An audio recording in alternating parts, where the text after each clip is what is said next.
Hi hello and అందరికీ నమస్తే. This is Revathi. Hope you all doing well. మీరు నేను మనందరం బాగుండాలని కోరుకుంటూ welcome back to our channel Revathi's mania. ముందుగా అందరికీ తొలి ఏకాదశి శుభాకాంక్షలు అండి. మనకి తొలి ఏకాదశి వచ్చింది అంటే ఇంక అన్ని పండగలు స్టార్ట్ అయినట్టే అనమాట. ఇంకా అక్కడి నుంచి ఒక్కొక్క పండగ స్టార్ట్ అవుతూనే ఉంటుంది. సో ఈ తొలి ఏకాదశి పర్వదినాన నేను ఎర్లీ మార్నింగే లేచి ఫ్రెష్ అప్ అయ్యాను. హెడ్ బాత్ అది చేసేసి నేను రెడీ అయ్యానమాట పూజ చేద్దామని చెప్పేసి. అయితే మనకి ఎన్ని పండగలు ఏమున్నా సరే మనం ఇంట్లో చేయాల్సిన పనులు అయితే ఉంటాయి కదండి, అవన్నీ నేను కంప్లీట్ చేసుకొని అప్పుడు నేను తొలి ఏకాదశి పూజ చేసుకున్నాను. ఆ పూజా విధానం ఏంటో మీరు ఇక్కడ చూడొచ్చు. నేను ముందుగా ఫ్రెష్ అప్ అయిపోయిన తర్వాత దేవుడి మూలన పూజ చేసుకుంటాం కదా అండి, ఆ పూజ స్టార్ట్ చేశాను. ముందు రోజు పెట్టిన నిర్మాల్యం అంతా ఉంటుంది కదా, అది మొత్తం తీసేసి మళ్ళీ అది దేవుడి బల్ల అది అన్నీ నీట్గా తుడిచేసుకొని మాప్ అది పెట్టుకొని ముగ్గులు కూడా పెట్టుకొని నేను దేవుడి గది నీట్గా శుభ్రం చేసుకున్నాను. పండగ కదా అని మనం ముందు రోజైనా చేసుకోవచ్చు, నెక్స్ట్ డే అయినా చేసుకోవచ్చు, పండగ రోజైనా చేసుకోవచ్చు. కానీ నేను ఆ రోజే చేశాను. అండ్ అక్కడ దేవుడి సామాన్లు అన్నీ క్లీన్ చేసేసుకున్నాను. నేను ఇక్కడ 2 సెట్లు యూస్ చేస్తానండి సామాన్లు.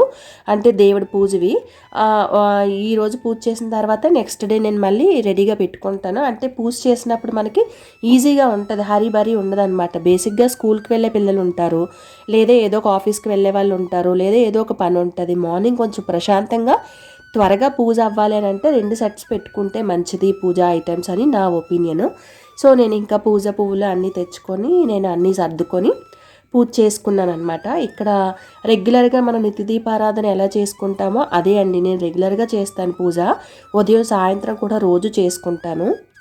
ఆ నిత్య దీపారాధన ఏదైతే ఉంటుందో అది మొత్తం నేను కంప్లీట్ చేసేసుకున్నాను. ఇప్పుడు తొలి ఏకాదశి రోజున బేసిక్గా మనం ఎవరిమి రైస్ తినం కదండి.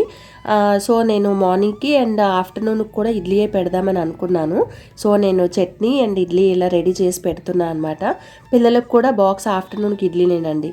ఈలోపు చట్నీ ఇడ్లీ అయ్యేలోపు నేను ప్రసాదం తయారు చేస్తున్నానండి. మనకి జొన్నలు ఉంటాయి తెలుసు కదా, పేలాలు అంటారు. పేలాల పిండి కానీ పేలాల లడ్డూలు కానీ చేసి పెడతారు దేవుడికి.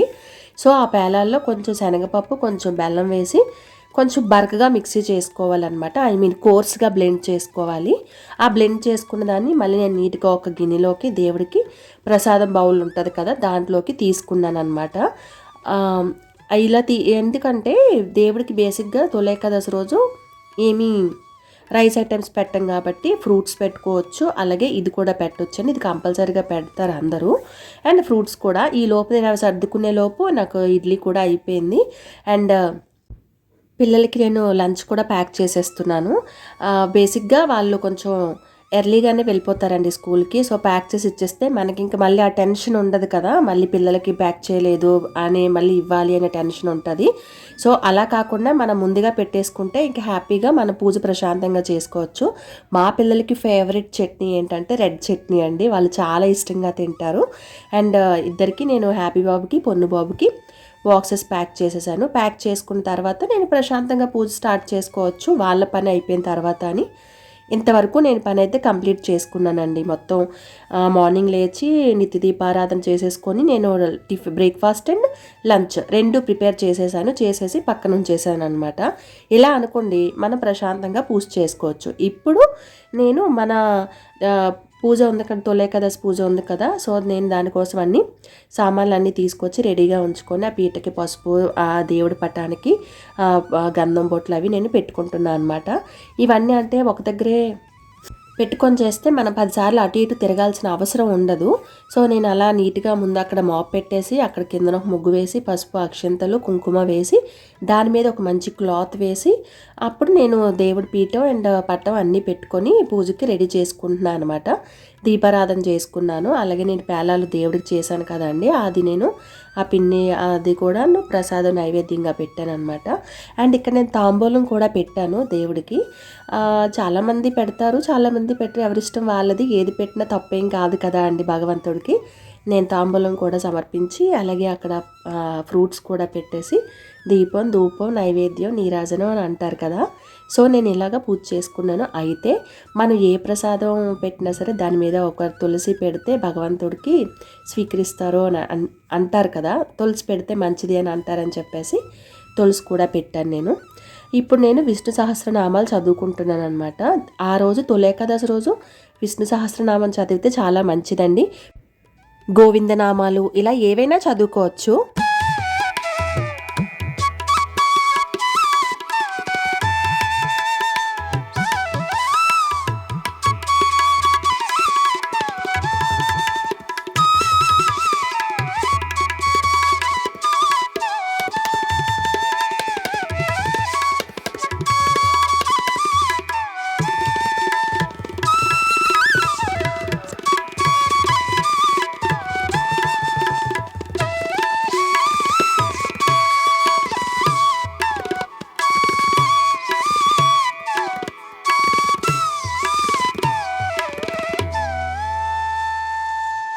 చదువుకోలేము అని అనుకుంటే మీరు పారాయణ ఈ మన మొబైల్స్లో లేకపోతే టీవీలో కూడా పెట్టేసి ఉంచుకోవచ్చు.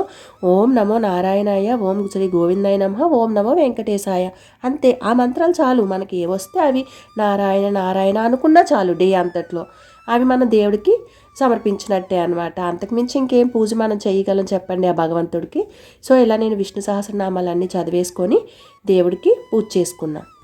సో నేను నాకు వచ్చిన స్తోత్రాలు శ్లోకాలు అన్ని విష్ణు సహస్రనామం అది చదివేసుకున్న తర్వాత నేను ఇంకా చివరిగా దేవుడికి ఒక కొబ్బరికాయ కొట్టేసి దండం పెట్టుకొని అలాగే హారతి ఇచ్చుకొని ఆశీస్సులు తీసుకున్నాను అనమాట.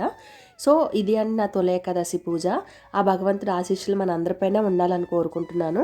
అయితే తొలి ఏకాదశి కొంతమంది కొన్ని విధాలుగా చేస్తూ ఉంటారండి, ఎవరి పద్ధతుల్లో వాళ్ళు లేదా ఎవరికి నచ్చినట్టుగా వాళ్ళు. బట్ నేను చేసుకునే విధానం ఇది. అందరూ ఇలాగే చెయ్యాలని లేదు, మీకు ఎలా వీలైతే అలా సులభంగా చేసుకోవచ్చు అనమాట. సో సాయంత్రం ఇంకా మళ్ళీ నేను ఈవినింగ్ పూజ చేస్తాను కదండి, ఈవినింగ్ పూజ మళ్ళీ నేను చేసుకున్నాను. సంధ్యాదీపం పెట్టుకుంటా అనమాట. సో అది నేను చేసేసిన తర్వాత మళ్ళీ స్వామివారి దగ్గర సాయంత్రం కూడా దీపం పెడతాం కదండి, అది మా వారు పూజ చేసుకున్నారనమాట. సో ఇంక మేము ఎలా పూజ చేసుకున్న తర్వాత మేము ఈవినింగ్ మళ్ళీ టెంపుల్కి వెళ్ళాము. ఇక్కడ మనకి దగ్గరలోనే ఉన్న టెంపుల్స్ ఉంటాయి కదండి, ఏదైనా సరే టెంపుల్కి వెళ్తాం కదా పూజ అయిన తర్వాత. సో ఈవినింగ్ ఎలా పూజ చేసుకొని మేము టెంపుల్కి వెళ్ళాము. అయితే మేము ఇక్కడ బీచ్ రోడ్లో ఉన్న పాండురంగ స్వామి ఆలయంకి వెళ్ళాము అనమాట. ఎంతమంది ఉన్నారో అండి అసలు. ఈ టెంపుల్ అయితే చాలా బాగుంటుందండి, పెద్ద ప్లేసు, చాలా విశాలంగా ఉంటుంది. అలాగే ఇక్కడ మిగతా అమ్మవార్లు కూడా చాలా టెంపుల్స్ ఉంటాయన్నమాట. ఒక్కొక్క టెంపుల్ ఒక్కొక్క దేవుడికి ఒక్కొక్క టెంపుల్ లాగా చాలా పెద్ద ప్లేస్, చాలా బాగుంటుంది. అండ్ ఇక్కడ అందరూ పిండి దీపాలు వెలిగిస్తారు కదండి. బేసిక్గా అందరూ ఇంట్లో కూడా వెలిగించుకుంటారు, ఇలా ఆలయంలో కూడా వెలిగిస్తారు కదా. చాలామంది వెలిగిస్తున్నారండి, అక్కడ పూజలా చేసుకుంటున్నారనమాట. అండ్ టెంపుల్ అయితే లైటింగ్ పెట్టారండి, చాలా బాగుంది. అండ్ ఫ్లవర్ డెకరేషన్ కూడా చేశారు, చాలా సూపర్గా ఉంది. అండ్ చాలా హడావడిగా కూడా ఉందన్నమాట. సో స్వామివారి దర్శనం చేసుకొని స్వామివారి ఆశీస్సులు తీసుకున్నాము. ఇక్కడ శివాలయం ఉంటుందండి, అంటే చిన్న చిన్న టెంపుల్స్ లాగా కట్టారని చెప్పారు కదా. ఆ శివలింగం చాలా బాగుంటుంది, చాలా అంటే స్ఫటికలింగంలా ఉంటుంది అనమాట, చాలా సూపర్గా ఉంటుంది. అండ్ అంటే అలా చూస్తూ ఉండాలనిపిస్తుంది అనమాట ఎంతసేపు అయినా సరే. సో ఇంకా యాక్చువల్గా ఈ టెంపుల్ స్పెషాలిటీ ఏంటంటే 30 రూపీస్ టికెట్ తీసుకుంటే మనం గర్భాలయంలోకి కూడా వెళ్ళొచ్చు, లోపలికి వెళ్ళి దేవుడికి దండం పెట్టుకోవచ్చు అనమాట. చెప్పాను కదండి లైన్గా టెంపుల్స్ ఉంటాయి నీకు ఇలా అనమాట. ఇలా చిన్న చిన్న టెంపుల్స్ లాగా అలా కట్టి ఉంటాయి అనమాట. అన్ని కనకదుర్గాదేవి, అమ్మవారు, రామాలయం, వినాయకుడు, ఇలా అందరు దేవుళ్ళు ఉంటారనమాట, ఎక్కువే ఉంటాయి. సో ఇంకా మేము దర్శనం చేసేసుకొని ఆ స్వామివార్లకి అందరికీ మేము ఇంకా దండం పెట్టేసుకొని ఇంకా వచ్చేసామన్నమాట. సో ఇప్పుడు మేము ఈ టెంపుల్ దర్శనం అయిపోయిన తర్వాత వేరే టెంపుల్కి వెళ్దామని అనుకున్నామండి. అదేంటంటే మళ్ళీ వచ్చే దారిలోనే మీకు ఐడియా ఉండే ఉంటుంది, కరకచెట్టు పోలమ్మవారి టెంపుల్ అనమాట, చాలా ఫేమస్ టెంపుల్. అక్కడ కూడా జగన్నాథ స్వామి వారిని పెడతారు. సో అది తొలి ఏకాదశి అంటే ఆ రోజు శేషపానుపై దేవుడు దర్శనం ఇస్తారు కదా, ఆ దర్శనం కూడా చేసుకున్నాము.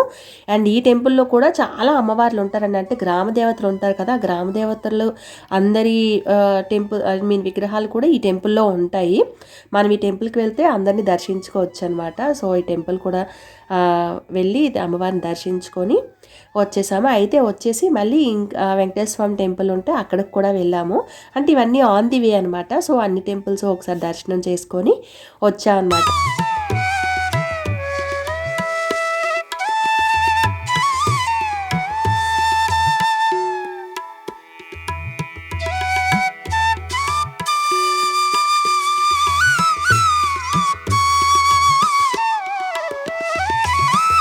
సో ఇదండి మా తొలి ఏకాదశి పూజ. వీడియో మీకు నచ్చిందనే అనుకుంటున్నాను. ఒక లైక్ చేసి అలాగే మన రేవతీస్ మేనేజ్ ఛానల్ని సబ్స్క్రైబ్ చేసుకోండి. Thank you for watching.